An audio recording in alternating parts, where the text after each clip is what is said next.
বন্ধুরা, ৩০তম বিসিএসে একটি মৌলিক সংখ্যা রিলেটেড প্রশ্ন নিয়ে আজকে হাজির হয়েছি। প্রশ্নটিতে বলা আছে, নিচের কোনটি মৌলিক সংখ্যা? ৯১, ৮৭, ৬৩ নাকি ৫৯? তো মৌলিক সংখ্যা রিলেটেড এই ধরনের প্রশ্ন সমাধান করার আগে আমাদের দুটি পয়েন্ট মনে রাখতে হবে।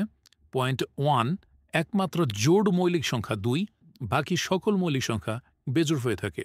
এবং পয়েন্ট 2, মৌলিক সংখ্যা 1 এবং নিজে ব্যতীত অন্য সংখ্যা দিয়ে ভাগ করলে নিঃশেষে বিভাজ্য হয় না। এখানে নিঃশেষে বিভাজ্য হওয়া বলতে বোঝায় ভাগ প্রক্রিয়া শেষে ভাগশেষ না থাকা। প্রশ্নে লক্ষণীয় 4টি অপশনই 100 থেকে ছোট।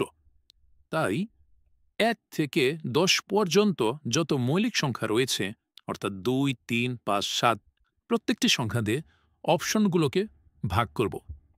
যদি কোনো অপশন এই 4টি সংখ্যা দিয়ে ভাগ করার পর ভাগশেষ না থেকে অর্থাৎ নিঃশেষে বিভাজ্য হয়, তবে ওই সংখ্যাটি মৌলিক হবে না, যৌগিক হবে।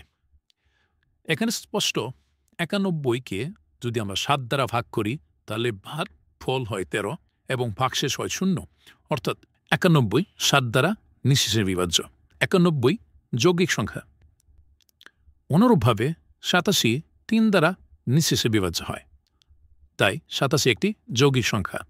তেমনি ৬৩ একটি যৌগিক সংখ্যা, কেননা ৬৩কে 3 দ্বারা ভাগ করলে নিঃশেষে বিভাজ্য হয়।